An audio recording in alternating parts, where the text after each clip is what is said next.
week after NAKO. Always goes by so fast. Spent some time at, Mm, Colton Bigham. He yeah, yeah. yeah, yeah. So we spent Nick and I spent some time at his house and his with his family. It was super Wow. fun, and that made the week pass by super super quickly. But yeah, back in Florida now, and everything's great. Way warmer over here than Minnesota, of course. So it's been good. How's your week been after NAKO? Just back to the grind, back to work. The days went by fucking fast now, but while we were out there, it just felt so slow because we're doing so many things. But back to the grind, still playing and still practicing every day. Yep. The grind don't stop. Yeah, and you got there a little early, right? You got there at least like 2 days early, right? Yeah, I was there since Tuesday, Okay. which was a good call by Shane, who you guys met at Yep. FKI. Yep. He was like, yeah, see if you can take off a little bit early in the week and we can send it a little bit early. We'll be staying with Grove and we'll see what he has in store. I had no expectation. I had no clue what we were getting into. And it was a nice surprise arriving early actually, because Josh, being one of the coordinators of the event, he has a lot of work to do with DJ, Yep. announce, getting everything set up, getting all these players from Japan into the States. We're actually the ones in charge of picking them up in the airport. And it was just amazing. It was just like I had no expectation. I was a little bit anxious because 3 days earlier, three days early, the competition doesn't start until, and I was not I was not sure what we were gonna be doing. I was like, well, we'll probably be grinding, practicing, but I had no idea what we were gonna get into. Yep. So that was like an incredible surprise, be able to hang out with these kids and see them play firsthand and getting them, giving them an experience because it's their first time in the U.S. to many of them, and it was just fascinating. They were blown away. They literally looked shocked looking out the window, driving in the highway, looking at the buildings. It was incredible. The first day after we picked them up, Josh is like, "You guys want to go to the Mall of America?" And they were like, "Well, yeah, sure." And then they were blown away by the fact that there was a whole like theme park inside the mall. We took them on roller coasters. It was incredible. It was such a sick experience. Yeah, that sounds incredible. Yeah, I saw a couple pictures from you and Shane with the Nouns Japanese squad, and it looked amazing. Being a part, I know that Yes. was a couple of their first times in the US, definitely some of their first times in Minnesota at least. And to see Yeah. the, I can only imagine how shocked and amazed they were by the Mall Dude, of they're like, yeah, America. bye, yeah, bye. Like, Yeah, yeah. Just probably 50 miles per minute, especially when they saw the roller coasters inside the mall. Yeah, yeah. yeah, and we had actually no clue that we were gonna go in the roller coasters. But Shane, being an incredibly generous soul, he was like, "Yeah, we have to do it. Like, it's their first time in the U.S. We have to give them an experience they're gonna remember." And yeah, on top of that, getting to meet Gabe Hmm. also was really incredible. Such a like open heart he has, and it's just extremely like inspiring to see people like that in the community that want to push Kendama forward. Pioneers in the sense of how many people got started with Kendama because of the company that he started. It's insane. So that was cool, also, dude. Yeah, Gabe is an awesome person. He's very passionate and it's cool that he's actually just starting to make himself a little more known on the internet more now, like social media, because he's done a lot of amazing work for Sweets over the past, ever since they were practically ever since they started. And Mm-hmm. I don't think a lot of people know about Gabe. Definitely Right, not as much as they know about Matt because Matt's the face of the company. But yeah, right, so right, right. Gabe's great to me. He's a great soul, and that's insane that you guys were at his house and then he had a kid. And then he had a Yo, that was kid. okay. So Dude, it was that's curveball after curveball after yes. curveball. Like I said, we went there, we arrived early, and we had no expectations. So I had like this kind of like anxiousness. I didn't know what we were gonna get into. I just knew that I had to practice and I had to just get good rest right before the Hmm. comp, right? But it was like, okay, on Wednesday, the day after we arrived, he gets a phone call. He's like, "Oh, the Japanese guys are actually arriving early, so we have to go pick them up at the airport." And obviously, like they have to figure out where to stay, so they say like we're gonna stay with Gabe. So boom, okay, we took them to Gabe's house. We had dinner that night. Well, that evening, well, I met Gabe. I met his wife. I met his children, and of course, she was very pregnant. Those were his words. She was really pregnant. We're talking Yep. about like the due dates. I'm like, yeah, we're hoping that it's gonna arrive on the due date. The next morning, we got a call like at 6 in the morning. I'm at Groves, and they're like, we had to go to the hospital. I think we're having a baby.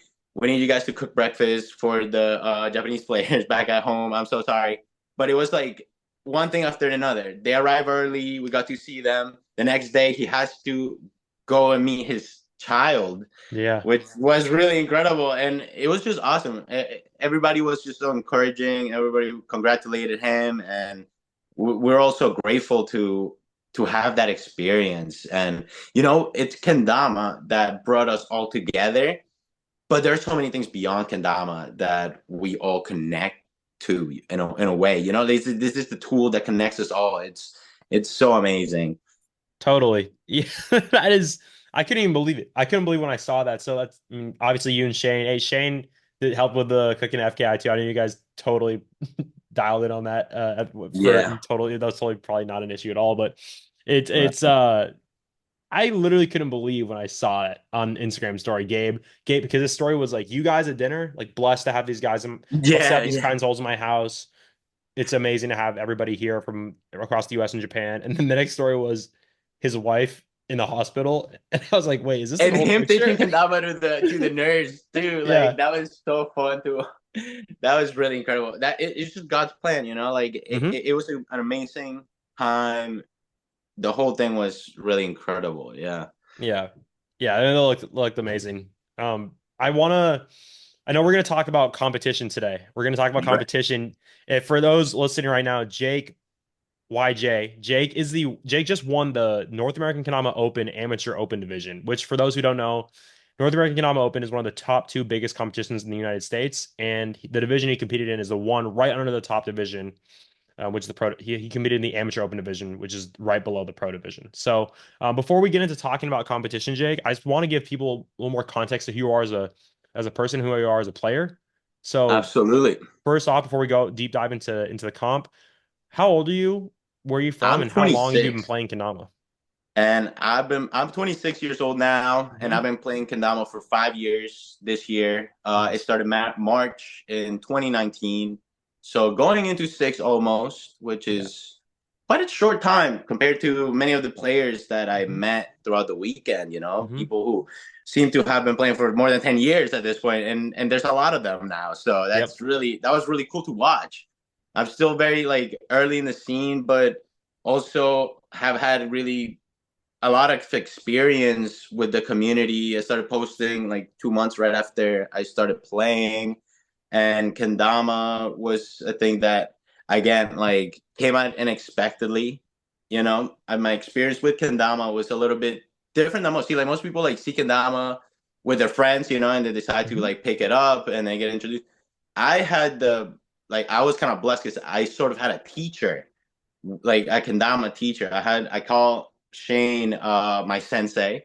He has this approach of sort of being like a coach. I know he coaches for like different racket sports like tennis and stuff like that. So it was easy to learn kendama through him. And as soon as I picked it up, I literally told him I was like, if I were to have one of these, I'm sure I'd pick it up as a hobby. And he was just, here you go. Here's one of them. I remember very vividly. I had one of those wine Kaizen, Kusa Kaisens from like 2019, like super small cups, super tacky paint, Yep. like Classic. compared to like what we're playing with now, of course. But I remember just like seeing him for the first time, and it was life changing. I mean, my approach in kendama, it's a little bit I would say like a little bit special since it came around the same time I started learning about mindfulness and meditation, Mm. which is sort of like a career path that I took in right after that. I graduated high school in 2016. I found out Kendama in 2019, and I had already like been preparing sort of for Kendama since. It's really unbelievable, man. Life changing, like many of us can attest to. Yep. But Kendama is this incredible tool for a connection between your mind and body. So the first thing that it did for me was I became aware of my thoughts. Yep. I saw the cup and I saw the bevel and I saw the spike and I was like, I have to put the ball on top of the spike. That was like the realization. I just knew what I had to do. and I just went and did it. I didn't double guess it. I just did big hop spike first Yeah. thing off the rip. That was my first trick ever. It was unbelievable. I can't even describe like how far I've come. You know, winning this competition, being on the national stage, and preparing for it was just kind of like what got me there. Hmm. Yeah, that's Yes. incredible. That's an absolutely incredible. It sounds like an amazing start to Kendama, not only with, you instinctively identifying it as something that you would actually be into, but with Shane giving you one and him being there to guide you at first. And obviously, you guys are still really great friends now. Where you guys, are you guys both live in the same area or? Yeah, so actually, he's the only other person that takes Kendama seriously or as passionately as, I mean, we do. It's only me and him in our local area, but it's interesting. Me and him have actually gone in and shared Kendama into our public schools through Sweets Kendamas Foundation or Kendama Institute prior to that, which was really amazing. I mean, he clearly loves Kendama, and it was kind of like me and him. We got in touch with Josh Grove back in 2020, if not 2019, as early as 2019. We did a couple of tours. We did like two of them, one during the pandemic or right after the pandemic, and one right before the pandemic. And we've just been like pushing and promoting Kendama since. But it's still kind of like in our community, there's only me and him that still play together, like seriously. Right. Right. And your community is it in Rhode Island or where you guys Oh at? no, actually, so I live in Long Island, New York, Okay, Long and Island. the east end of Long Island. Yeah. Actually, I live an hour away. The closest like player nearby that's known is Austin Donovan. Yeah. He is from Long Island. So if you guys have seen his mod, right underneath it is the engraving of the island. So that's where I Okay, live cool. also, which is really, really sweet. Yeah. Yeah. Long Island is a very niche community. It is regarded as, especially the area that me and Shane live in, it's regarded as like a social bubble. Wow. It's hard to describe without sounding kind of obnoxious. Like I hate to describe it because it's not the true reality to a lot of people, but essentially the 1% of the world lives here. It's Okay. like I'm talking about like very successful, wealthy people, head CEOs of companies. If you look up the Hamptons, you'll get to see what type of lifestyle people seem to have here. Hmm. But me and him are locals. Like we live the local experience. Yeah. Many of these people only come here during the summertime. They have their summer homes close to the beach, what oceanfront homes, you know. But you realize that everybody at the end of the day, it's a human being, and you can learn from them. You can see that they have the same 24 hours as you do. And that's kind of like what me and him like kind of like reflect on. We There's a lot to learn from everybody. If you have that initiative, you know, of learning, like what does this have to teach me? And I think we took that approach with Kendama. You know, like what does Yeah. Kendama have to teach us? And is this incredible like self awareness journey almost? Like you become so much self aware of your surroundings, of who you are. It's incredible. Yeah. Yeah.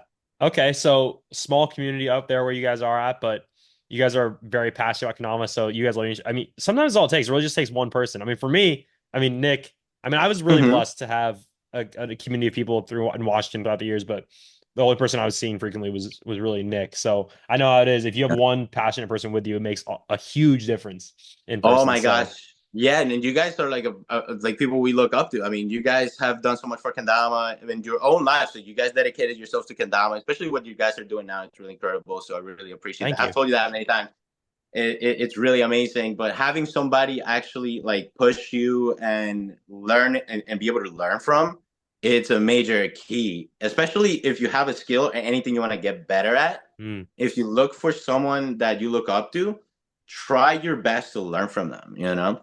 Yeah, totally, totally. I'm so with that because at the end of the day, if I think the best and everything that I've gotten better at in my life, I've gotten better at my progression has been the fastest if I'm exactly learning from someone better or get in an environment where people are usually at a higher level than me because it's Right. just pushing me to get better. And also it just saves me time. I think it just saves a lot of time, honestly. Yeah, If I don't have anybody, totally. I'm looking back at my journey. If I didn't have anybody, to play with or inspire me in this beginning, well, one, I would have definitely stopped playing 100%. I just know that for a fact. And Hmm. number two is my rate of progression would have been 100 times slower. So I'm totally with you on that. And hey, I mean, you and Shane have definitely pushed each other. You just came off of this with a this weekend with a dub, and Yeah, I want to yeah. ask about your how many times before NAKO this NAKO did you compete? Have you Okay, competed in so person? okay, my first in-person competition actually was in 2022 Wow. in New York City. Ezra Katz was still sponsored by No Jumper, I believe, and he had organized this AM Open event in New York City. So New York City is like my closest like venue for Kendama players because whenever I go to the city, I can hit up the group of people that live in New Jersey. Maybe like Hmm. there's a couple people from the tri-state area, meaning like Connecticut, New York, New Jersey. Um, that we'll get together and sash or jam. But that was my first competition. And that was also a really cool story because I was not even planning on competing that year at Wow. all. I mean, I practiced. I did want to go to this event. The weather keep postponing the event, and Hmm. the thing is, like, I'm like super locked in with work. Like, it's hard for me to take off. Like many of us, like we Totally. have to be at work, and if we're not at work, we're not making money. And especially at that time, like I really had to do that. Now I have a little bit more freedom, but back in like 2 years ago, I was like, I just had to be at work. I couldn't take off. But Josh Grove was coming here to do another round of teaching kendama in Yeah. my local schools, and since he was here, I was like, you know what? I really should take this Saturday off. And he was like, yeah, man, like if you want to go, like let's go together to this New York City jam. We'll pick up. We'll go with Austin. Like we'll squat up and go together. And I was like, all right, bet. I had already practiced the tricks for this competition, but since it kept getting postponed, I kind of stopped practicing. Hmm. It like 2 weeks that I didn't practice at all. But I had the tricks. I remember the tricks. We're on the way to the city. Josh is like, oh, he gets a call from management. It's like, do you have anybody that's competing? And he says like, I'm competing. I'm like, I literally didn't even sign up. Like, he's like, oh yeah, we have Jake. He's gonna compete. I'm like, okay, I bet. I guess. Yeah. I arrived and I felt and I was like, well, I arrived and so happens that the event had just started. They started the rounds and one kid didn't show up. And one kid didn't Mm. show up. So there was a slot and there was somebody waiting for an opponent. And I was like, all right, I guess I am competing. And I ended up taking third place in this event. So Wow. that was actually like the first time that I like it proved to me that my practice and my efforts do pay off. But again, no expectation. That's Mm. something that relieves a lot of the pressure because sometimes like we try really hard to prove ourselves. And with Yeah. kendama is entirely subjective. For many of us, like we play kendama because we love it, and at the end of the day, it should be just a test to your own skill. It's not really to go against somebody else because you're the one who was to go up and do the tricks. So that was my first experience in a competition, and again, the next one it didn't come until this year. I went to battle at the border. No I was at way. battle. So 2 years later, and for this one, I actually grinded up a little bit. I actually was like, I was ready to like throw it down. There Yeah. were a couple of tricks that I still didn't feel like fully locked in. I ended up snagging top eight, but I wish I went further there. Hmm. And that just showed me, every failure is an opportunity to learn. And I Yeah. just learned from it. And then we came to NAKO. I put in much more work preparing for this one than Hmm. any other, because of the stakes. You said it, Totally. it's the second largest event outside of Japan. And I really just wanted to show up for myself and for my community because I if I believe in what I do, I have to walk the talk. You know what I'm saying? Like Mhm. if I'm sharing kendama and I want to spread and push it further, I have to be one of those people who are taking it further, and Mhm. that's kind of where I'm at now. I, dude, I love a lot to unpack there, and I want to unpack what you did for your preparation. But before that, I just want to get Mhm. clear on a couple things. So, in your first competition, 2022, epic story, by the way. So cool. Just, dude, nothing's a coincidence, dude. Nothing's a No, nothing's a coincidence. question. And you know what? The kid that showed up that I took his spot, he arrived later, and he was like, "Oh man, it's so good." He was the homie Danny. Danny, if you're Oh, watching this, boom. you're the man. But I ended up just giving him like a bunch of the price, like from the price Oh, bags. really? Like, Okay. yo, pick any kendama you want, bro. This is the reason why. And Like, what division did you compete in at that event? that was AM. It was only AM. It Oh, was you only okay, AM. okay. So you in person, you competed at this NAKO, Battle at the Border 2024, and then also at New York Comp, and that's it. The New York Con. That's one of the only And three you've that I've only been. entered And so back then you were 3 years in when you entered the New York comp, and Yeah, you yeah, entered yeah. AM, and then you entered AM about the border again, and then you entered. Yeah, Okay, okay, yeah, yeah, yeah. cool. Cool. Yeah. I always wanted to check just to see the skill, like the skill pipeline. I mean, I'm sure obviously you're a lot better than you were in 2022, but yeah, AM's Yeah, yeah, yeah. Looking back at it, like Kendama is the skill gap to pro, for example, I feel like is huge right it's now. Like huge. It's huge. it's huge, Yeah. and it's kind of intimidating. Hmm. I can get like I question also like why some players decide to stay in AM even though they've done tricks that many pros can't even do. Like maybe some I'm speaking for like somebody like Trevor, like Kendama part or something Oh. like that. Like Mhm. I don't know if he's just trolling or something, but like I know that he can land pretty difficult tricks. Bro Totally. landed like trip, tray flip, lunar tray flip for a year. Yeah. Like, but seeing him in AM, like the open style division, it's so cool because you get the list of tricks that you get to prepare for, but it's kendama. The margin for error is so small. Like even at the top, you will still see some misses. There's still a chance for people to capitalize on. So I like that. I actually quite like that. Yeah. Yeah. Yeah. And you mentioned a ton of preparation going into this comp. That's something you did different than the last comp. So you put a lot more work in. What Yes. exactly did that look like? Because everybody prepares for Hmm. comps differently. What was your strategy? How many hours a week are you putting in? How are you practicing? Okay, so I am also in a very privileged position because of the work environment that I have.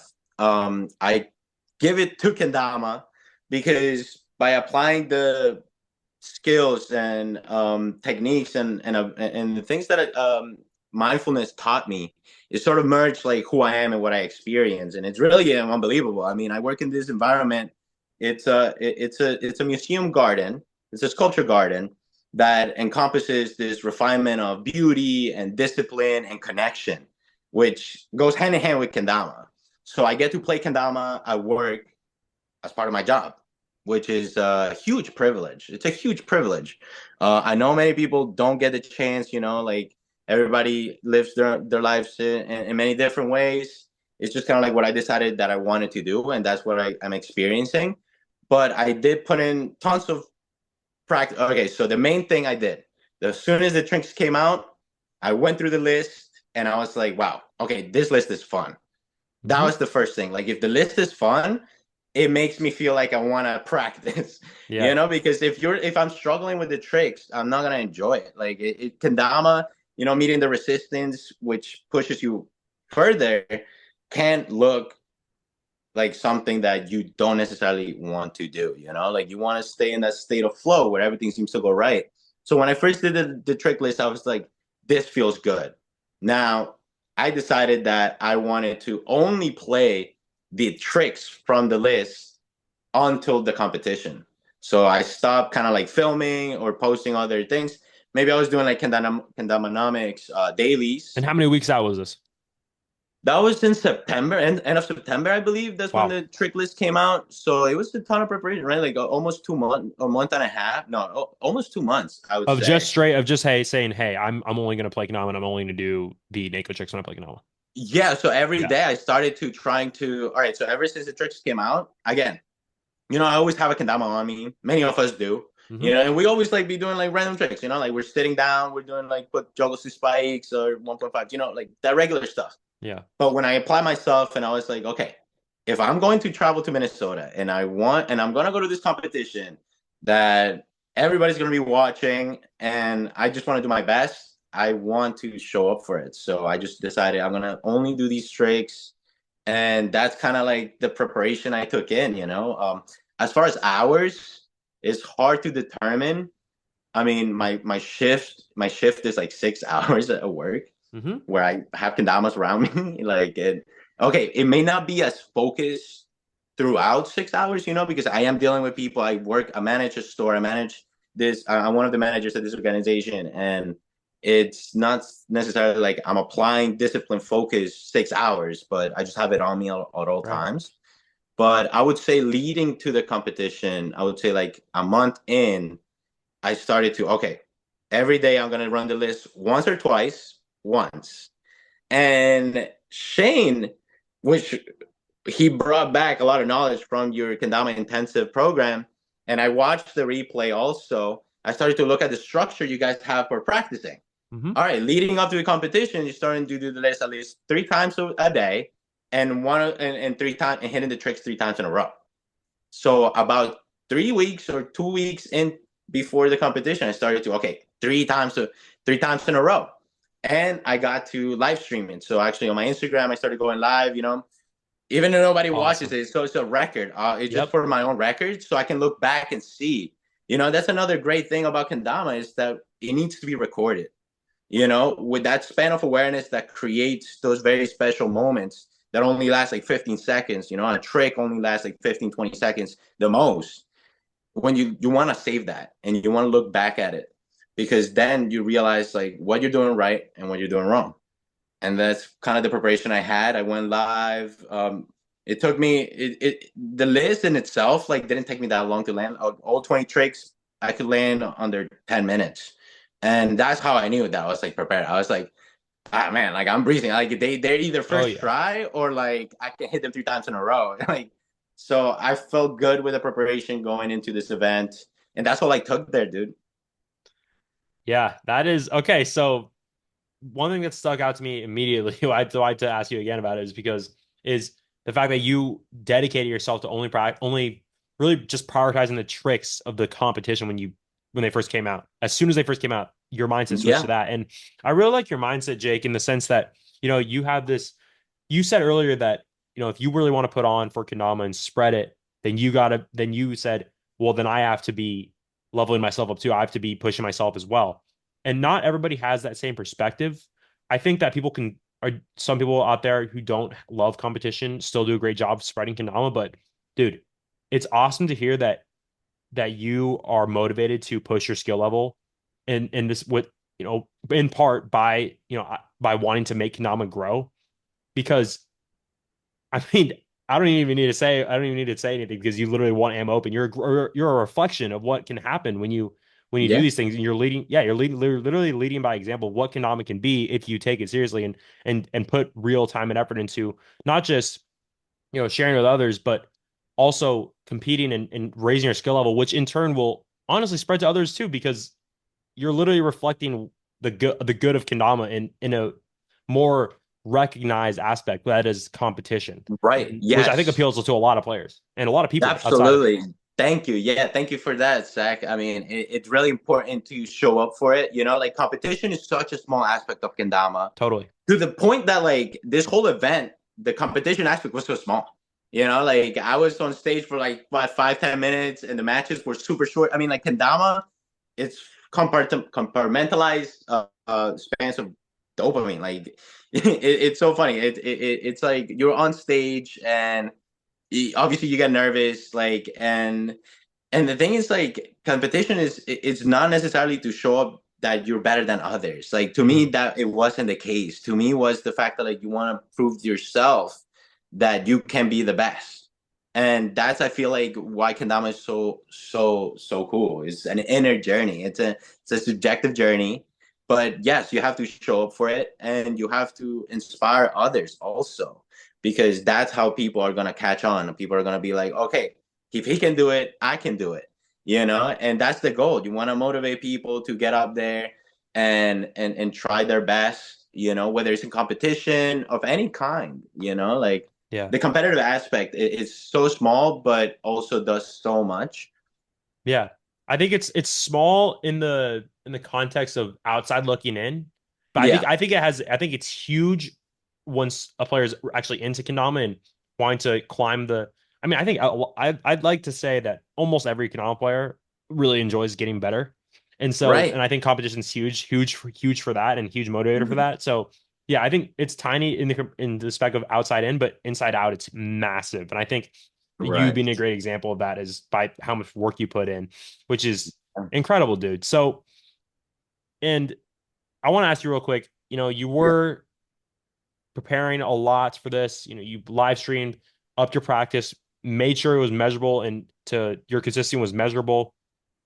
During the comp, though, it's Mm. different. A lot of Yeah. players can practice all they want or put in a lot of practice, and maybe go in with expectations. You mentioned earlier about how not having expectations in your first com, that helped a lot. Yeah. Mindset is huge. What Yes. a lot of players struggle with the mindset and staying focused. And you Right. mentioned that, mindfulness, meditation, that's Hmm. something you're a coach for that, right? Yeah. I teach meditation. I teach mindfulness. Yeah. Yeah. So I'm really It excited to ask you about what were some of the things that you did, or some of the lessons that you've learned over the years that you applied to the day of right. competition. Right. Yeah, that's a great question. And this is the main thing about it. It's that you put yourself in a situation, right? Like you're on stage before it happens. That's how I prepare for it. Mm, Well, I was practicing. And like many people that have been successful in competition of any kind, it's sort of like having the experience before it happens. Like how it feels in your body. Like I remember, first of all, obviously like what many people have said, and people obviously you've asked this question to other people, what mainly they say, it's like the shakes and all of this like nervousness really that comes up is going to be natural, but you still have to go like in default mode. Like you practice the tricks, like you came prepared, you know exactly what you need to do. Like don't double guess yourself. But what really happened for me up there was the fact that every time I would practice, I would feel the shakiness. I would even simulate like what my hand would do if it was shaking wow. in practice, or like close my eyes and like imagining the crowd like cheering or the music being loud. But also going back to my center, going back to my place of practice. That place, whether it's your home or the park, your favorite spot where you sesh at, putting yourself in that environment. So while I was practicing, I put myself in the environment of competition. Oh, hold on a sec. Oh, we're good. Sorry, sec. I'm still here. Yes. Sweet, sweet, sweet. Oh, wait, your camera flew. Okay, now we're good. Yeah. I'm good. I'm good. I'm Cool, cool, good. cool. Okay. Yeah. So I had a lot of practice. Actually, or during practice, I would put myself in the competition, like on stage, feeling the nervousness, like kind of like feeling the emotions that would come up if I was already in the competition. And while I was on stage in person, like I have to show up, I would put myself in my practice spot because that's where I feel the most calm. Mm. That's where all the tricks got landed. So I know this sounds very abstract, but you can actually change your environment by having an inner experience. You can actually trigger this goes down to like the science of epigenetics, where you can Mm. influence your genes by having an inner experience, your thoughts, visualization. That's so important. And that's what I teach. So if you haven't already, it's in my page. You guys can go. I do YouTube videos on this where I can teach people how to not only like get better at Kendama. You can apply this to literally anything you want in your life. Yeah. And that's why Kendama is so cool, because it's that entry point. It's like that, it's so frontal. You're using your prefrontal cortex to create an Yeah. experience that hasn't happened yet. So that's why it's so cool. I had to literally show up. And when I was there, I literally had my headphones on, and I would put the music that I would grind to. I know some other players do it their own way. I do it very specifically. I actually target specific frequencies, and that's what I was honing in on. It is, of course, it's distracting because you're on stage, it's loud, you got the MC like calling out your tricks and everything. And yes, no matter how much practice, it may not come the way you want. I might have missed more than I liked up there, but again, things played out the way they did. I had to capitalize, dude. That word, I think I learned from you guys. Like the moment they fail, or the moment they, like you get put on defense and they fail, you have to land that trick. Mm-hmm. You have to land that trick, and I think that's what got me the dub. You guys have a lot more experience in the competition aspect. To me, it's certainly something that I had fun doing and fun preparing for, but I'm much more passionate to the educational aspect of it. So Yeah. even sharing with you guys this, I hope this helps. You guys can literally create any experiences that you want. Any Mm-hmm. Kendama trick that you can think of already exists. If you can think of it, it can happen. And we all can attest as Kendama players. We've done the most impossible things ever. And it's like, what else can you do up there? Like I love that. crazy. I love that. Oh man, I love that. I'm totally with you. And I just want to clarify. So on stage, you bring yourself Mm-hmm. back to your session room And so Yes. you brought yourself back to your main sesh spot. You close Yeah. your eyes. Were you doing that? Were you doing Mhm. this something a routine before every you try every trick, or was it kind of here and there? Yes. Okay. Yes. So every trick, okay, whenever I had the chance, see, like I didn't want to take, all right, I know we have more time than we think of up there, Hmm. but in reality, like time warps. And what I was really focusing on was my breathing. And I mentioned this before, but the main routine that I did was a 4-2-4 breathing, meaning you Mm. inhale at the count of four, you hold at the count of two, and then you exhale at the count of four, or you exhale longer than four, like long exhales, because what you're doing is you're regulating your nervous system and you're really tapping into something very important called the vagus nerve. The vagus nerve, it's the one that controls all subconscious activities. Okay. So by bringing awareness to it, you're bringing consciousness to the subconscious. So you become extra present and you become hyper present, actually. That's something that's really powerful that it allows you to make the best possible response in that moment. You know, you Mm. don't let your feelings get triggered because you're in a very like centered spot. And that's what I was doing up there, you know? And the thing is like, again, Kendama has this small margin of error. No matter how much breathing and how much practice, you know, like things may not go the way you want. Hmm. But for example, on the finals match, it was 2-0 at the beginning. Like the other guy was like up two, but I was still chilling. Like I didn't let that get to me. It was 2-5, and I just kept it pushing. I just kept it pushing, and you know, like having this awareness of your breath and having this ability to visualize something that hasn't happened yet can take you a long way, not Yeah. only in competition and everything. So yeah. Yeah. I really like how you nail it down to a routine because that's something that I see a lot of players now stick to. And what you said earlier about there's always going to be a margin of error in kendama. You know, you said it yourself. You wanted to land a couple tricks more consistently, even though you did your Yeah. routine, doing the stuff, and that goes along with what Nick and I have said a couple times in the past is just doing what you can to mitigate the margin of error as much as possible. Just make the margin of error as small as you possibly can with different things that you are in control of. So what you're bringing up here, breathing and also visualization, I think that's huge because I don't think a lot of players actually tap into either of these things, and Mm, especially not under the pro level, especially not that. I've heard people with routines at the pro level now more than ever, but I still mm, don't think it's popular. But beneath the pro level, I don't think it's popular at all. I mean, you know better mm. than me. I haven't, but I don't see people talking about that. I just don't see people Yeah, talking no, about you that, you don't. know? You don't. This stuff is not actually like super popular. I mean, in the sense of like, it's always available, Right. and people do it whether they're aware of it or not. The thing is, like, everybody has like their own way of doing it. You know, like Kendama is an incredible tool for subconscious reprogramming. Like that's Mm, essentially what you're doing. Every time you fail, your subconscious is learning how to achieve the goal. hmm. That's what you're doing. So by bringing awareness to your subconscious, you're becoming really present with it. And the thing is, like having the awareness of it does give you that upper hand. And I Yeah. think I showed up for that. And that's Yeah. why I did what I did. And you know, in the pro level, see, the thing is like the trick kendama also is a way to prolong your attention span.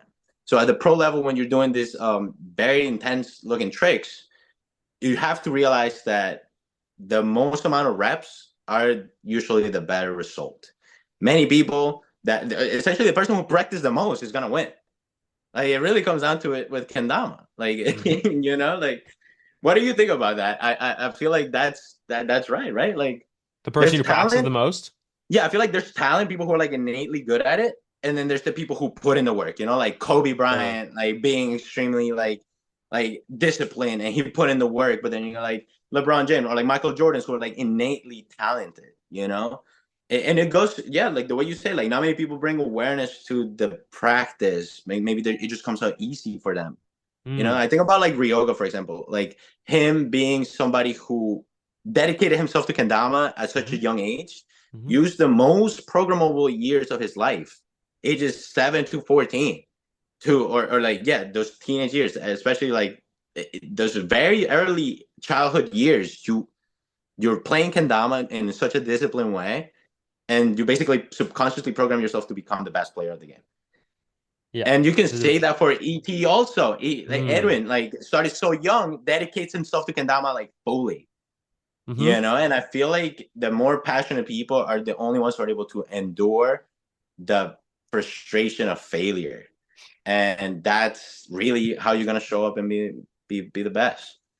I think that, yeah, well said. And I think those developmental years for sure. I mean, it's rare for us to see it in here in America for people to get into Kendama in those very, very young ages. But in Japan, it's super, super popular. And yeah, Ryoga is just one of those kids who never stopped playing when he was since he was 5, and he's like 13 now. He's almost at a decade. He's 13. It's pretty funny Yeah, it's to say crazy. that. I think that as far as practice goes, and the person who practices is probably gonna be the one who wins.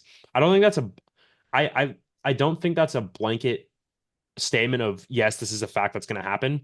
However, I do think that people can, for example, let's just take Alex Mitchell for example. Okay. This dude doesn't practice open trickless. This is Oh like right, I literally saw. he literally doesn't practice open trickless. He got third in open this year. It was his first third of his life. He usually gets first or second. He doesn't even get even he always makes it to the finals. But I Yeah. will say this, it's in terms of practice, right? I still think he's an anomaly because he doesn't practice comp trickless and still is able to do so well. I don't Yeah. think that works for a lot of players.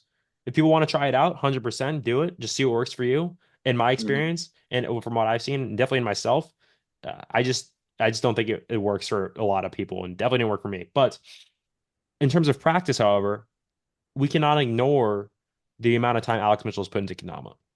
Yes, he's not Mm. practicing these trick lists, but how many days of the year did he play for 8 hours straight? He literally Yeah. said he did that for multiple years, Wow. 8 hours a day. That's all he Yeah. did. So this foundation that people, you know, that people have, especially you see it in pros. Not all pros are playing not every single pro is playing just a ton of kendama. Not every pro is putting in 8 hour days, 5 hour. And there are a lot of players who are beneath the pro level who are actually more dedicated than some pros in terms of just Yeah. overall time putting into play. And of course, as you said, everybody has different life situations. Time Yeah. they maybe they can't play as much kendama as they want to. Right. However, Alex Mitchell's still doing this well when he's not putting in specific practice for the trick list, but I still think he's doing so well because of the comfortability that he has built on the foundation that he's built for himself with all the hours that he's put in. Because it's easy to Right. say, oh, like, yeah, he's not really putting in he's amazing. He's a miracle guy. He just hasn't put in all this work for a specific comp trick list and still can do so well. He doesn't even look at the tricks until the day of. That's Which, crazy. yeah, I still think that's crazy. But he's put in more hours than most people in a certain time frame. So I don't know how long he's been playing, but let's just say he's been playing for let's just say been playing for like 10 years. He's probably around 10 years, honestly. Let's just say for 8 of those years, the concentrated amount of time put in those 8 years are the amount of hours he put in that time frame will be way more than 99% of players in their first 8 years. Right. 99%. So it's Right. it's about that. And I think that this competition, if it was all just reflected in practice of just purely you're able to do the tricks without the competition, other factors of competition, right? Because competition is more than Right. just doing tricks. It's what you talked about, the mental game, the staying focused, the handling the nerves. These are all other skills that are trainable, of course. They're all trainable, but they're not present unless you really are particular about your practice in and at home. Right. They're not Right. present. That's Yeah. just something Yeah. people got to get used to. So I Absolutely. know somebody.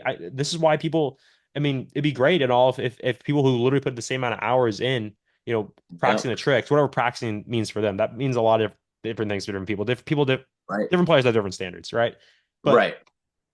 there's a reason why people put in a lot of practice and sometimes still get out first, second round. It's just because Yeah. of Yeah. Yeah. Yeah. the mental Totally. game. I really think the mental game is huge. Yeah, especially staying in your own frame, right? Hmm. Because I remember like meeting the opponent that got me out in Battle at the Border, and his frame threw me off. And that's why it's so important to keep in your own frame. Like I'm extremely like open, but it doesn't mean that I allow everyone in. Hmm. So I always gonna like dap you up. I'm gonna shake hands. I'm gonna be like respectful to you. I'm gonna like try being close. Like a friend. We're all Kendama homies at the end of the day. Like whether we lose or win. But I remember like his frame just like insanely focused. And like you could see that in their eyes. Like they really want to win, and and you can feel it in their vibe. Like Hmm. many people believe in this stuff. Like it's a thing. Like you have an electromagnetic You field felt his around you. energy. Yeah. Yeah, you can feel their energy. You can feel Yeah. energy. You can tell when they're nervous. You can tell when they're shaky. Yeah. But again, what you're taking up there is the preparation, and that can look in many ways, like it doesn't necessarily be like Alex Mitchell, I guess. Like Alex Mitchell, his preparation is just like the intensity of the quality of play that he's had for many years. Hmm. And that's why he's one of the top players in the world. But that's what many of the top players like have, and that's what I feel like people who are starting in the game who want to show up and be better. It's not really like you're going against somebody. You have to keep in your own frame, figure out how to become that best version of you, and how you're gonna show up is the most important thing. Yeah. Yeah, it's really insane, the mental games up there. But again, breathing, paying attention to your thoughts, paying attention to your own, like your trick, you're right in front of it, you know, yeah, the structure and discipline of your practice, that Hmm. thing that goes a long way. Hmm. I think totally. And these are things that I think I would call everything that we're talking about besides the actual practice of tricks, more advanced, little more advanced things to focus on, advanced aspects of competition to focus on, more like higher level ones people had that experience. Would you say, because in my mind, competition, practicing, actually doing the practicing of the tricks, actually running the tricks and getting better at them, getting more consistent. In my Yeah. mind, that's definitely the most important part. Would you say the same? Oh yeah, totally. No, like you write them down Hmm. or you're always looking at them. Yeah. Um, again, like it's really important to have the structure, whether or figure out which one works for you. Like if your goal is to go up there and try to do your best, you want to try your best. Like Mm, you want to prepare for that. Again, like all I took up there was my preparation. Like and that can look in many ways again, but you can tell who's passionate about the game and who there's different levels to it. Do you think that's right? Like many people see Kendama differently and they show up differently. I mean, maybe competing was just for fun because you're hanging out with the homies, but at the end of the day, you're never gonna be Alice Mitchell, or or you can't beat those top players. But again, there's always that chance. Like that if you believe in yourself enough, I feel like you can show up for it. Like really, it's up to you. I mean, do I dream to be the Kendama World Champion? Maybe one day. Who knows? Like, but the whole point is that if all it takes is intention totally. and attention to guide your thoughts, feelings, and actions. That's something that I preach a lot because that's your vibe. And when we think about and when you bring that vibe, you can bring that wherever you go. But if you have the intention of doing your best, you use your attention to guide the thoughts that are actually going to serve you. If you don't let negative emotions affect you, because you know what it feels like to win. Even if you didn't win, if you put yourself in that situation of winning and you imagine yourself celebrating, you bring that into the present moment wherever you go. It almost feels like you're winning because the brain or your body doesn't know the difference, and that's kind of like how I took it. That's how I with it, and it did manifest, and that's it. So you were actually thinking of winning in your matches, like already. Oh yeah, I mean, like Okay. I definitely did not think of losing. Like I can Yeah. tell you that. I Yeah. mean, the expectation does play a big role because I feel like that's why I missed so much. Mm. In my own opinion, like there were some tricks that I shouldn't have missed, like dart, for example. Like I had that trick super locked in, and we went 3 for 3. None of us landed it on the finals match. That got me a little like upset because I had the expectation that I should land this trick, Hmm. but it didn't let it get to me. That like I guess like I got lucky. The other guy also didn't land it, but again, this feeling can carry you and it will manifest. I mean, that's exactly what happened to me. Like I did have the intention of winning. I almost felt what it's like to winning. And again, I felt like I prepared the most out of the other guys. I don't know, who knows? Maybe some of the guys practice more than me. But like I said, again, I'm in a very privileged spot where I do get to play a lot and I love playing Kendama. These tricks were a lot of fun. And just hone in on those. Like try to like build on yours. And again, your competition, the competition you guys organized, the Mm. Ken Games, that was huge preparation for this thing. I mean, Jesus, that was cutthroat. Holy, 3 for 3 on a game again. Dude, Like yeah. setting those tricks 3 times in a row and going against people with that was really interesting. But yeah, man. Yeah, I think the preparation plays a huge part. I'm happy that that preparation, that practice comp helped a lot for you because, I mean, that's just affirms what Nick and I are doing, and we want to throw more competitions, give people more experiences because, like we were Yes. talking about, the competition aspect, it's trainable. It just so happens that people don't have the opportunity to train it nearly as much as they can. Just obviously practicing the tricks in their free time. So that's just Yeah, something we're trying especially to people bring like me forward. also who don't Yeah. necessarily have somebody like a big community to play with. Hmm. Like I was able to practice with Shane, and I was hitting up the homies in New Jersey and like doing like FaceTime or lives with them, and that was sort of the only preparation I had with other people. But yeah, putting yourself in that position, like everybody says that, like put yourself in the comp as much as you can, and that's how you Totally. get experience. Yeah. But again, I believe that you can do that mentally if you know how to do it, Hmm. and that's sort of how I did it because I didn't really have the chance that much to play with other people, so or Yeah. even go to many events. Yeah.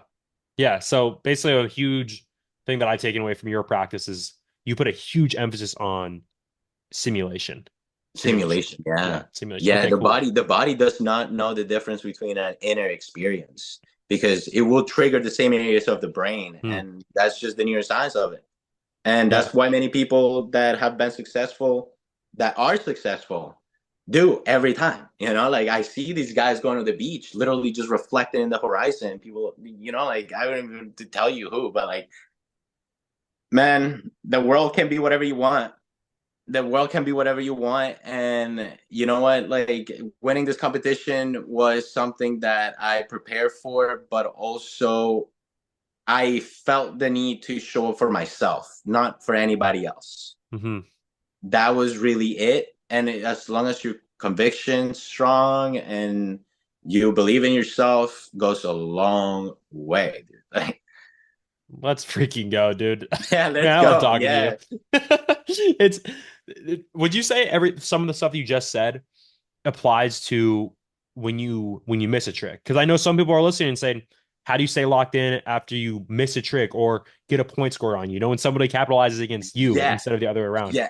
Yeah. I mean, like, again, I don't have as much comp experience than most people, than many other players, I guess. And I think it just really has to do with that self confidence or like the Mm, belief in yourself. Because again, staying in your own frame means that you don't let something outside of you affect how you feel. So again, I was down too at the beginning, yeah. and he seemed shaky. I mean, like he seemed like he was like, I mean, he was taking his time. He landed the tricks, but I could tell that he was more nervous than I. Mm, So I capitalized on that. Just becoming aware of your surroundings. Notice the only thing that you can change in that moment it's how you think, feel, and what you do.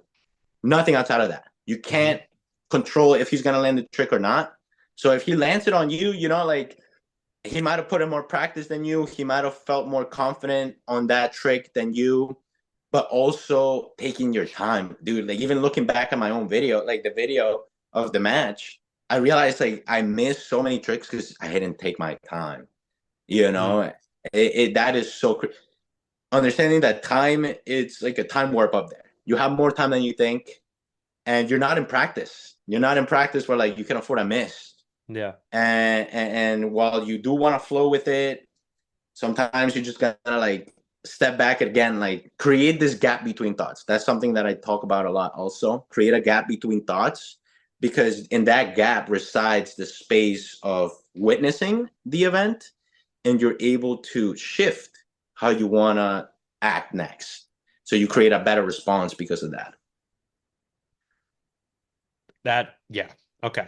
That's okay. Well, I hope people can get a lot out of this because this is a very the mental that we're talking about here is definitely this is the first time we're on this podcast where I've went this deep into, and I'm really happy to be talking to somebody who has Oh, that's amazing. Thank you for thought having me, about Zach. No, yeah, and we're not done either. I'm just saying. No, let's keep it going. We're not done either. But I'm just saying, this conversation is I think is really beneficial already for players who are listening in the mental side because competition I know a lot of players who struggle with that mentally this comp. So I'm sure people will take a lot or at Oh least yeah, one absolutely. valuable I thing hope from so, this conversation. Yeah, and I think it doesn't matter what skill level, it could be even totally. pros watching this that Yeah. could benefit from this because at the end of the day, like I teach mindset and meditation coaching, and I've worked with people who are far more successful than me.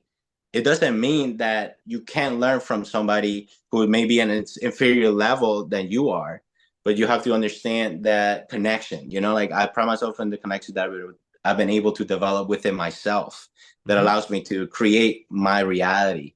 And again, it goes beyond Kendama. Kendama, it's a medium for you to show up the best you can in the world, being as precise and bringing the discipline of your goals and bringing your discipline to achieve your goals. I mean, that's really what Kendama is all about.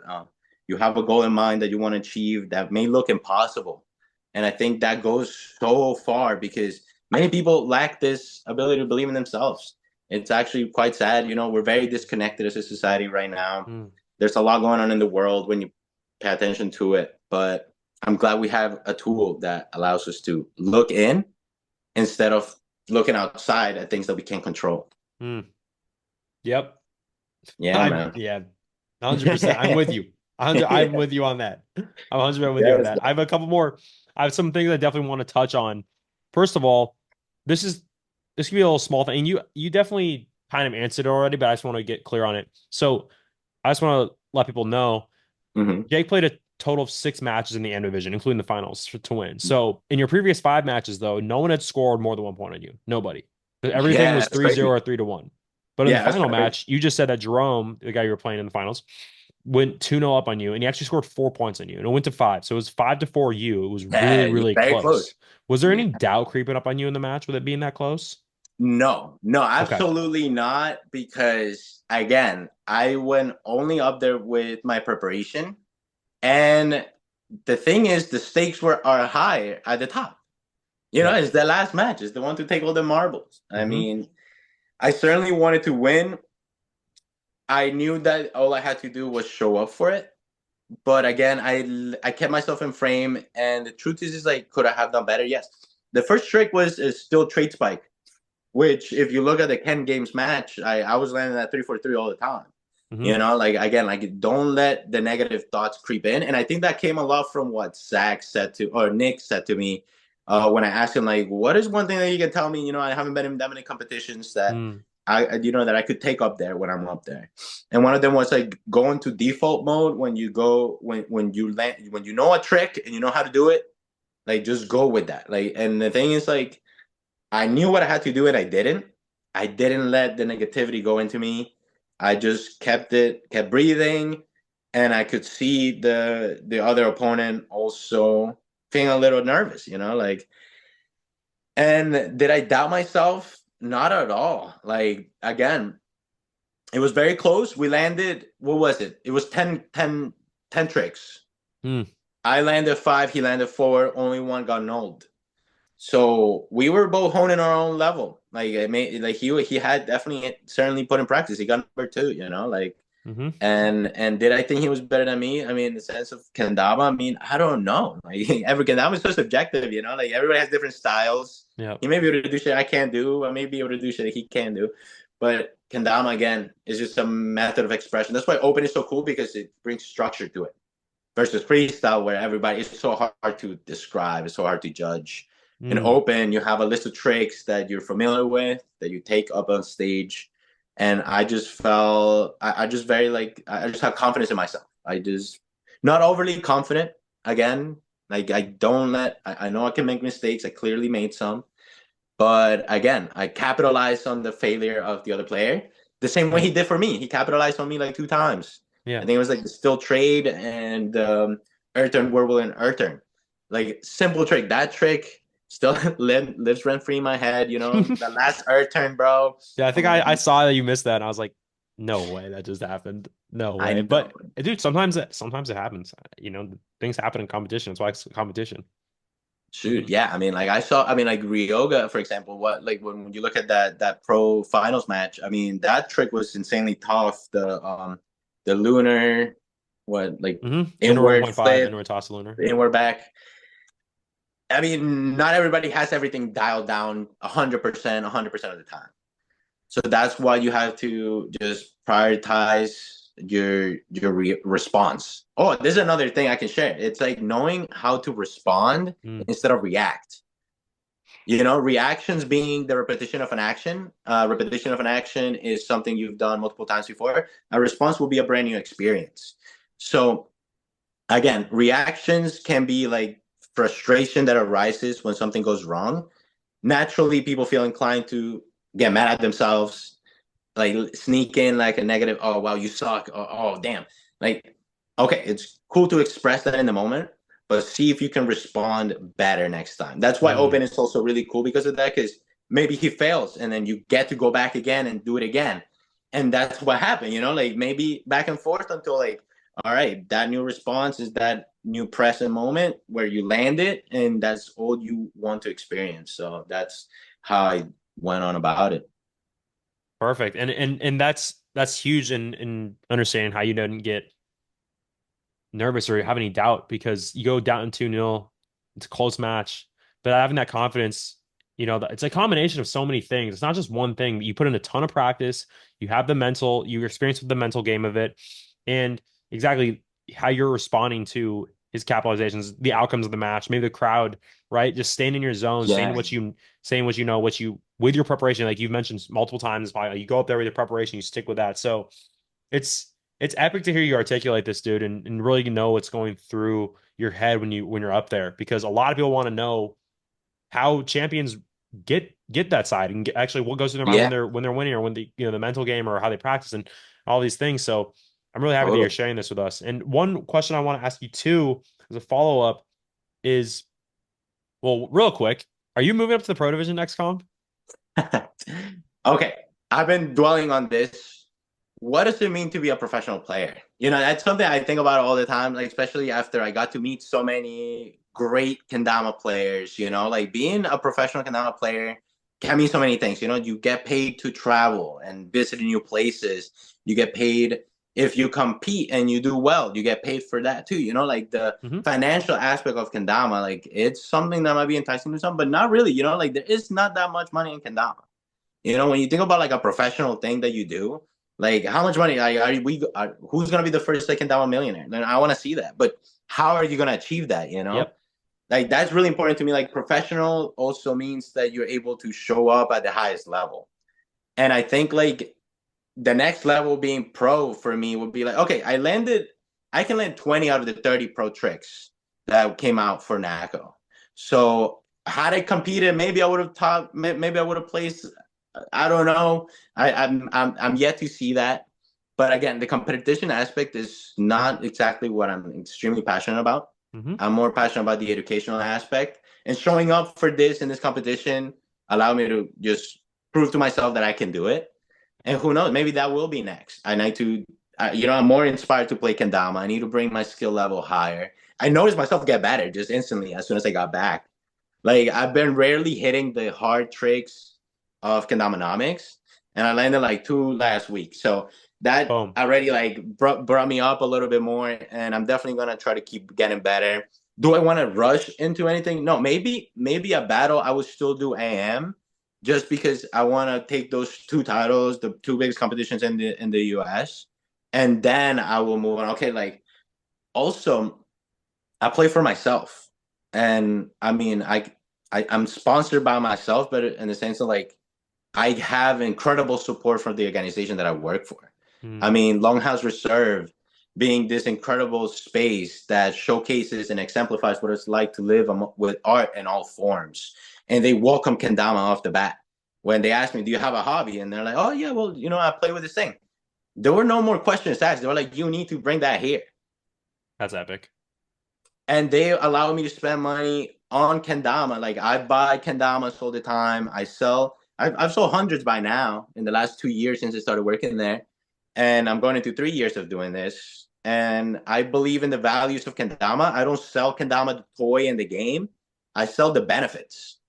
I teach people by example because I'm living this myself. Like that's the thing. And everybody, dude, like Oh man, it's unbelievable. What does it mean to be a Kendama player, like a professional Kendama player? I feel like I already went pro. I mean, in the sense of like, I mean, I get paid for playing Kendama, but not exactly the way that people think of. You know, I Hmm. also got paid by teaching Kendama and going to the schools through Josh and SKI, like Sweet Kendama's Institute or Kendama Institute, mindfulness through play now, which is very key. Again, he was able to finally tap into a name that would needs no explanation.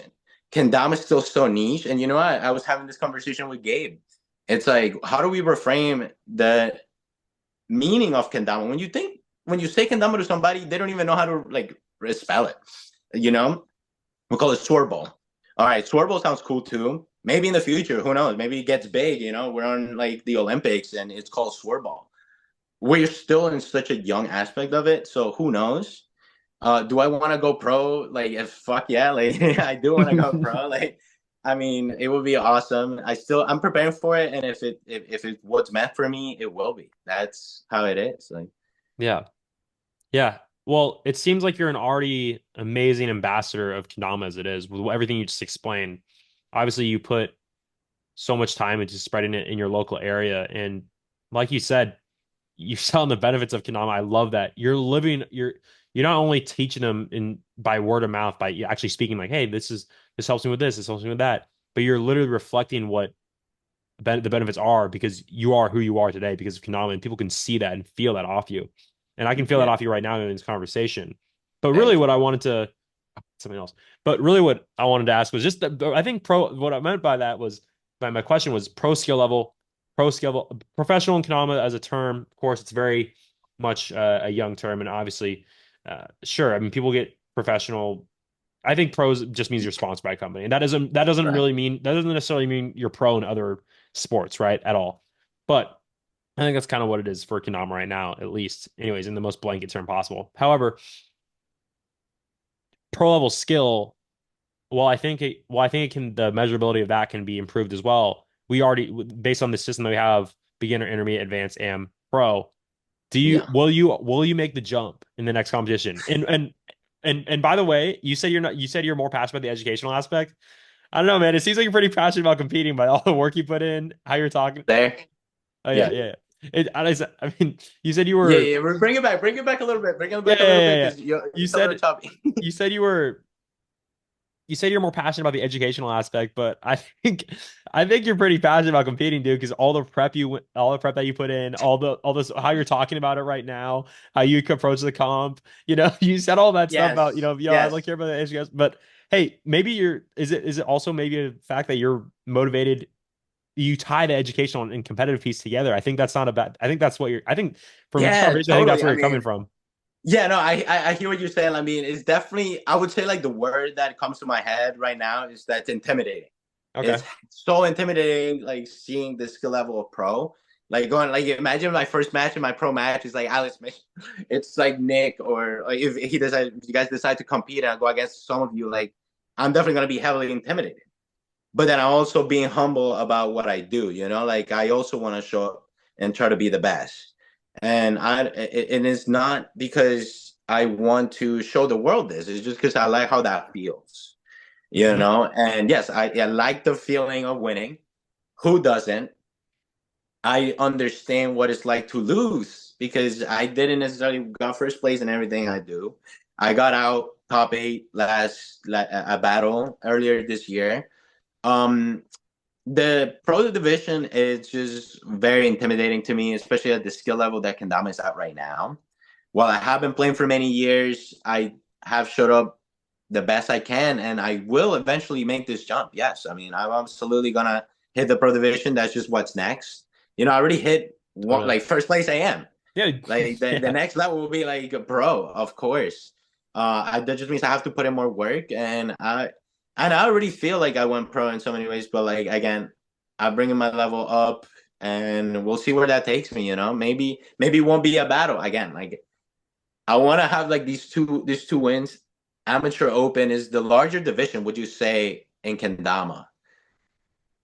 What do you mean is it a It larger will be division? still like one of the largest divisions, like in the sense of like the amount of people that are passionate about the game that play Kendama, but they're not necessarily like at the pro skill level. Do you feel like there are more people like that? Because pro division, dude, All right. Another thing I have to say about that is that it's only been a certain amount of people at the top for so many years in the pro division.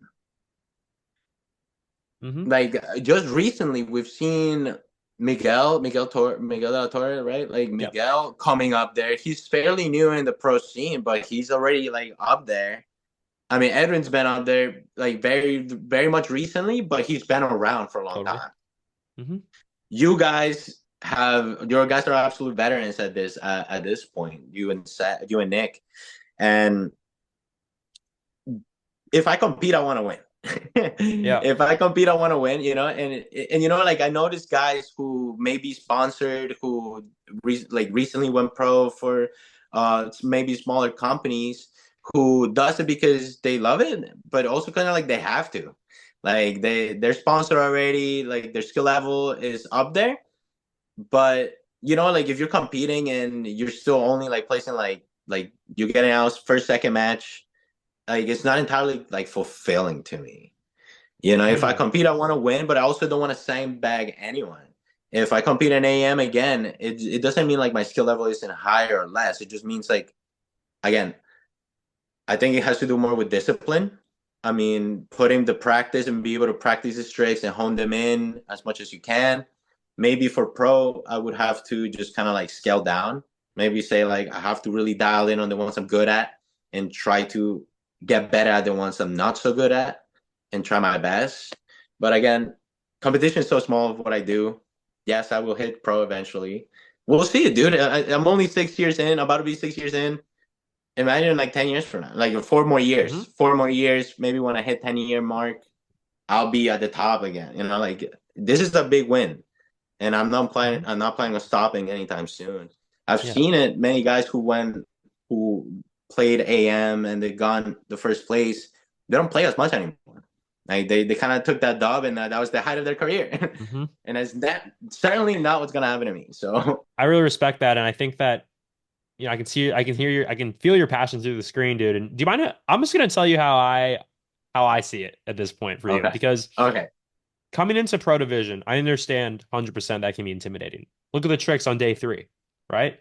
Those are I banger can't even tricks. land those, bro. Those are Like banger tricks, and that's why I think that is probably what's most intimidating about the pro tricks.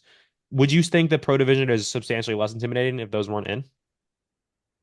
no, I would say like more about like no, not so much about the tricks. It's about But the players? knowing and watching the players. I Yeah. see. I think there's a lot of people in the Pro Division who actually probably shouldn't be in the Pro Division, and it's a Mm. tough call because I think a lot of people have some pride, or I mean, they want to. It's an ego thing. I think a lot of people compete in Pro Sure. Division who definitely couldn't win the M Division. I don't think, but they want to compete in Pro just maybe because they want to. They say like, I want to compete in Pro. I don't want to compete under Pro. I Mm. think winning a match or two in Pro means so much more to Hmm. me than winning the M Division. Totally. I personally, I have my own thoughts about that. I honestly think winning the M division would feel so much better than winning just one or two matches in pro and then getting knocked out. Me personally, but that aside, right? That aside, let's just look at the facts here. For Mm. you, you're obviously really passionate about doing well in competition. I know you said, I know you have your motivations for playing Kendama or lie in other realms where they're stronger than just basically competing, right? Right. But you've put the time in. You've proven that you're someone who can put the time in. You not only have been competing in AM for, you know, probably 2 years now, but you Yeah. just won an AM competition. Not just any AM competition. You won the AM competition at one of the top two biggest economics competitions in the United States. Yeah. And then and here and I understand that the pro going to pro is intimidating because of the players, but I will say this: there's never for this jump because of how it's structured in Kendama. Of course, it's going to be intimidating for everybody, but there's never going to be a time where you feel like, all right, I'm ready. Because there's never going to be a perfect time where you're like, I'm ready. No, you literally actually, I think honestly, are the most ready out of most amateur players, like 99%, because you literally just won the amateur division, Yeah, you're you right. know? So I think you're going to feel ready. I know, understand 100%. If you want to compete, you're going to want to win. And I think Yeah. making that jump, making that leap is such a powerful move, especially because you have the proof now beneath you that's you're like, hey, I can compete in another division, and I not only can compete, I won. I think just jumping in, dude, and trying it out yes, you might play a player who you really respect for their skill or who's been playing a lot longer than you, put in way more hours than you. But dude, the most fun, I'd say this for day one and day two players for really experienced pros. It's day one is the worst, and I feel like if Oh, I was a new player coming in day one, I feel like it's just the most fun because, dude, the skill threshold for day one tricks in Pro Division, you don't have to be an Alex Mitchell or an Edwin Tickner no, they're not. They're to not that bad. no, They're really no, not that they're bad. And not. there's You don't only gonna have be to one be winner. one of those players. You can Totally. be anybody can be anybody. I've seen crazy upsets and the crazy upsets, but it really Ooh. and that's why as experienced professionals, that's the worst day. That's honestly the worst day. But for people coming in and people hungry like you who you want to win, bro, like Yeah. you can take these players I out mean, and yeah, no, you're right. I totally considered it, dude. Especially when like Isaac asked me about that in that short video we made. Like, I definitely when he asked me like, "Oh, do you have somebody in mind to play?" I'm like, it's not like necessarily I have somebody in mind, but it's the fact that like I really have nothing to lose. yeah, You know, I just came from winning this, and at the same time, like, yeah, man, like I hear you. I mean, like I said, it's totally in my future plans to do this. And again, I mean, if that might be what ends up happening, like yeah, like the tricks are not impossible. Like the open tricks in the pro division are not impossible for me. Definitely like the level 3 tricks. I mean, I'm still working on some of those right now, but for Kenomics, but I mean, I definitely felt good with some of them. Like very not that bad. Anything can happen. Anything can get pulled. And the future of Kendama is still so broad, and I'm so excited for it. It's just so hyped to be part of what's coming yeah, and bringing what I have to bring. Like I know what I have to bring to the table, like whether it be a sponsorship, whether it be part of a team or just continue to share and help Kendama grow. I mean, that's sort of something that I'm very passionate and invested in. Like I already feel like I'm just doing it. Like I already feel like I'm doing it. So that's what feels great right now. And you don't have to be sponsored. Too many people that are waiting for like, oh yeah, I wanna be sponsored, I wanna be you don't have to. You just have to be passionate about the game. I just fell in love with the brand Lotus since I touched like the first sacred mod that came in. It's just the kendamas that I feel comfortable playing. yeah. I mean, many people like what they like. I just really like these shapes that Isaac puts in a ton of work. You guys put in a ton of work trying to make the best kendamas. And I mean, that's what's awesome. And I knew this since the name Lotus, dude. I was a meditation teacher. The Lotus. I even told That's this to yeah, Isaac early days. Like we got on a call, and he really didn't know about these stuff. But like the fact that like I got to share that with him, and he saw it, he knew what I was about, and it was just amazing. We've had this relationship for many years. I mean, eventually it will be a dream come true to be part of that team, but eventually it doesn't have to be that to be pro either. I mean, right. Jake Schultz, for example, is he sponsored by anybody really? I mean, I'm pretty sure he wants He's to. on quad. Oh, he's on quad now, right? That But was very recent. he was alone. Like he was just doing solo for many years, right? Like he even Yeah, went for to like King over a Level decade. C. Yeah, exactly. So as long as you're passionate and disciplined and you put in the work, you'll be at the top. And I don't doubt that for myself. Yeah. Again, I showed up in the division I was in, but the next one, I'm just gotta go for what's next. That's the beauty of Kendama. Let's You're go. always improving. That's the next level. Yeah, I just want to encourage you to go to the Pro Division next time. Do it, yeah. No, I Do appreciate obviously that, man. whatever I see feels the right. hype, and and I I, just and want I, to and I encourage really you because appreciate that coming from you. It means a lot. It really does, and it's definitely make me reevaluate some things. yeah, yeah. Well, we'll see what happens about the board. Yeah, I hope to see you in the Pro Division. But yeah, what? And my final question, Jake, what has been helpful for you in terms of progression as a whole? Because a lot of players, or what tips do you give to players who are in the AM open level or a little below like intermediate advanced, progressing towards Kendama and beginner if you have tips for them too? Mm, Maybe not if you have some for each skill level for sure, but maybe yeah, just general tips that you can think of off the top of your head that's kind of applicable for totally. everybody because a lot of people Yeah, are figuring out what to do and how to go about progressing Kendama, but yeah, what worked yeah, for yeah, you in yeah. your journey? Oh, that's an amazing question. That's a great question to like end this discussion on because I will just share with you my journey a little bit on Yeah. because I'm just gonna backtrack on how I started. I picked up a Kendama March 2019, complete beginner. Only a year later, like less than a year. I would say like about a year, I was already doing like still trays. I landed like one-handed tie rope, like barely early on. And the thing is like Kendama progression is non-linear, meaning that especially guys getting into Kendama right now have 10 times more potential than somebody who picked up a Kendama even 5 years ago just because of something called mirror neurons. And hear me out. This sounds crazy. Mirror neurons. By seeing something, by seeing an experience, by seeing what it can be done, it triggers the neural synapses and makes you think that you can achieve it. That's the reason why guys can land lunar flips so easily now. And lunar was such a crazy concept like in 2014, 2013, like back in those days. So anybody starting off, and seeing how intimidating can Kendama be because it just looks crazy right now, I would say like just go for the things that you think you can do. Like just give them a shot, see how they feel.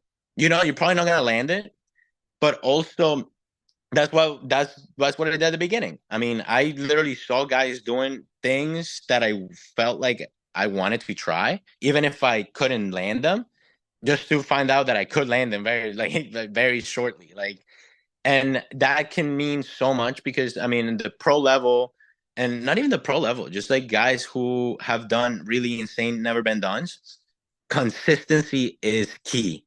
Consistent. The reason why I felt like I progressed in kendama a lot quicker than most was because, well, I had a teacher. I had somebody teach me kendama. Shane had already been playing for 2 years, so he had already the basics. He was already like intermediate to advanced when I started playing.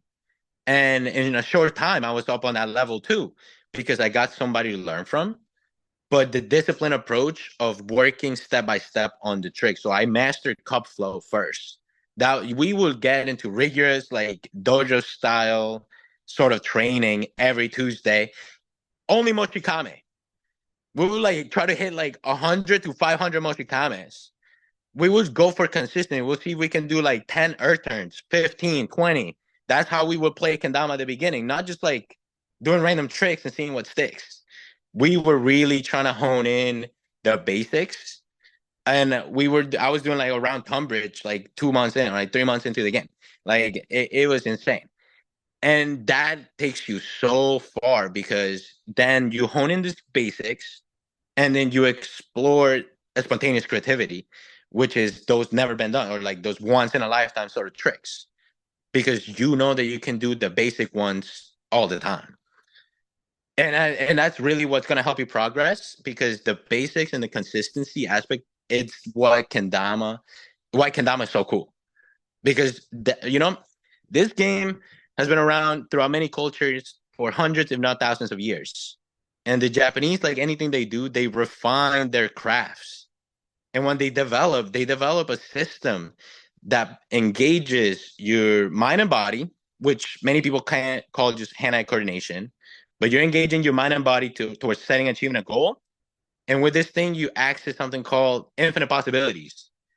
And I firmly believe that each human being has infinite potential to achieve anything they want. So now you have a machine that allows you to tap into the infinite possibilities you can experience. So you do that by getting 1% better every day. Kaizen, that word not only was the first mod that I got, but it completely changed my outlook on life. And that's how I practice my life, being just 1% better.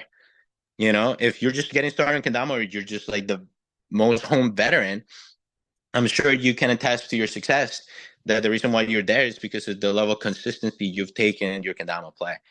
And that's really all I have to share. I mean, be consistent at the basics, master them, master one thing before you move on to the next, and you'll be surprised at what you can accomplish. I mean, that's kind of how it works out for me, and that's the approach I take into my life. It's not done. Like it's just what's going on right now, and Yeah. this just happened to be one of the things that happened for me, and it could happen for you too. Mm-hmm. Oh, thank you for sharing that, Jake. I think that's a great perspective. And I think people will be wondering off of that, what are the basics that you're talking about? If you can just name a couple. Oh, okay, yes. So again, cup flow. I mean, Cup Flow was watching like Jake Weens, like back early Kusa, like edits. I'm of course blanking a lot. This dude that went to the top of Mount Denali. absolute legend, and I hate that I'm blanking his name because I really love him. Um, just watching how Kendama was played traditionally. The beginner tricks are what around Japan, around Europe, around USA. Mm, Getting those like super down, bringing them into your daily practice. I would say like yes, simple trick, consistency. The down spikes, learning down spikes. Just see if you can land them 5 to 10 times in a row. Um, it really doesn't matter what trick, but I would say like those very beginner level tricks can be hard for the more seasoned veteran when you tell them, "Oh, can you hit that 3 times, 30 times in a row?" yeah. Like, can you hit them 50 times in a row? Like, it's like, that sounds crazy. But again, this has been around for so many years, and I've never seen anybody be consistent at it until I saw Shane do it. When you when you look at it the traditional way of playing, everybody gets excited when it goes in the spike, and that's it. Like that's all there is to it, and they work for it, and then boom, okay, that's great. Can you do that 3 times in a row? Can you do that 5 times in a row? That's why preparing for competitions it's fun to me because I appreciate the consistency aspect. Like be able to show up and be able to do that trick. But it's also the reason why I love spontaneous creativity. One of my favorite like forms of tricks are auto spikes, Mm. for example, like being able to make it just happen in the most like intricate ways. And that's what I explore. But yeah, get better at the cup flow. That's really all I have to say. Like get those cups down, hone them in, Yep. try to get as many spikes in a row as you can. Either way, like Love the emphasis on consistency, the basics and consistency. I love it, dude. And Shane's great at cup flow, man. I can tell that in his play. yeah, he was telling me. You guys had like a comp, like a off, like spike off or something like We did that. like a freestyle and he actually snapped. Yeah, it was so cool. And it was his first time doing freestyle. And he was said he was like intimidated at first, but he did something one of the best out of everybody there. And Wow. which is huge because a lot of people there were like Yeah, I respect Shane a advanced or lot. above. Yeah. Like in the sense of like I learn everything I know I learned from him. Maybe I took it like a little further than he has, but he's also like 10 years older than me. And he's like a whole ass professional in his own field. And Hmm. he does not only kendama, dude is like a multifaceted athlete. Dude, He I does just learned about that last month. I heard he's a freaking beast at racket sports. Yo, Just he plays with professional tennis players, yeah. and he does all sorts of racket sports. And most crazy, yo, there's one that we went to. It's called platform tennis. I don't know if you ever heard of it. Have you ever No, heard of platform tennis? no. Dude, okay, imagine tennis, but your racket, it's a paddle that has grip tape on it, like on a Okay. skateboard, and it's a much more heavy like ball, and the floor is raised, and it's actually a winter sport, so actually it gets heated also. And imagine a tennis court, but it's also grip tape, yeah, What? it's like broken glass, like Wait, what? dude. And then on top of that, it's like an animal. You're in a cage, and the ball can actually bounce off the walls a certain way, and you can smack. Intense as fuck, bro. And that's what Shane's into. And I got to experience that. I'm like, bro, I'm definitely Oh learning my from the God. right person. Like, What the heck? That's yeah, incredible. insane. Look it up. Platform I tennis. It's been will. around for like Platform 100 tennis. years. All right, everybody look that up because I don't Yeah, everybody will platform be definitely tennis is intrigued to look that up after that. After that explanation, I don't know one person who will be like, "Yeah, I'm good." No, I'm looking that up for sure. no, So, it okay, looks yeah, it's cool. cool. Shane's a great guy. And also we didn't cover this, but this is one quick last question. What Kendama did you use to win? Oh, I have it right here, brother. Oh, of course. I got me an Element Ken. Boom. Look, you got the Yep, NAKO the sticks seal of right there. approval. And Bloom Tama. This is like 2022 sticky, not even the Love new those sticky. designs. Not even the new sticky. I've been playing these kendamas for since they came out. I Yeah. mean, I've been buying them since then. This one specifically, the blue one, because I told Isaac when they first released and he had all 6 colorways. I told him how these mean the different energy centers in the body. Because when you're thinking about Lotus and you got the petals, like you got Hmm. basically the blue represents your throat chakra and your third eye also. And these are the upper levels or upper energy centers. And when I'm talking about centers, I'm not talking about some woo-woo abstract shit. I'm literally talking about like specific glands in your body Yeah. that with specific things that keep you alive. And what does your throat do? You know, you express yourself. It's meant to expand your expression. Like you express yourself through your voice. Hmm. And your third eye is your pineal gland. And your pineal gland is what literally allows you to perceive reality because the hormone secreted through your pineal gland is the reason why we're even able to see the world right now. I mean, it's very intricate, abstract topics, but it essentially means this connection with your environment. And that's why I felt like I had to take this up there. Element Kents, of course, being absolutely honed at every trick.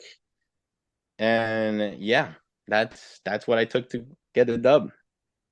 Love it. Love it. And I love those designs.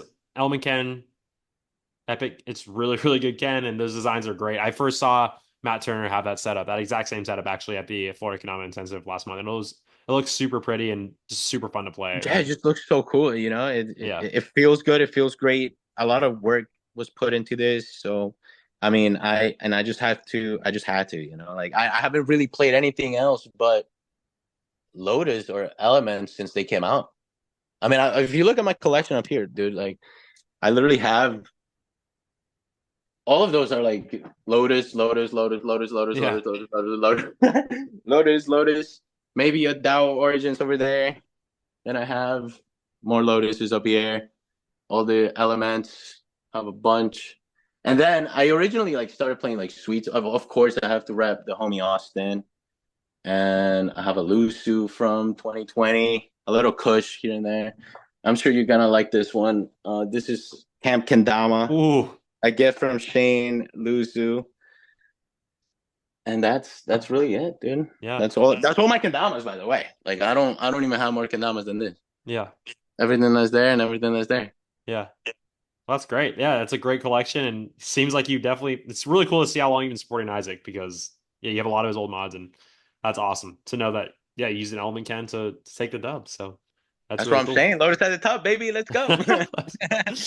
Well, Jake, thank you so much for having this conversation today. I really, really appreciate it, and I think a lot of people will be able to take great value from this in your perspective. So, dude, thank you Thank you, so Stack. much. I really enjoyed Thank it. you, man. You're the man. Thank you, everybody watching. And yeah, man. Stoked for the future. Stoked to see what's next. Yeah, man. All right, cool. All right, Jake. Well, we'll see you later. Thanks everybody who's listening. Peace. Have a good Later, day. brother. Thank you, Stack. Catch you guys later. See ya. See you on the school.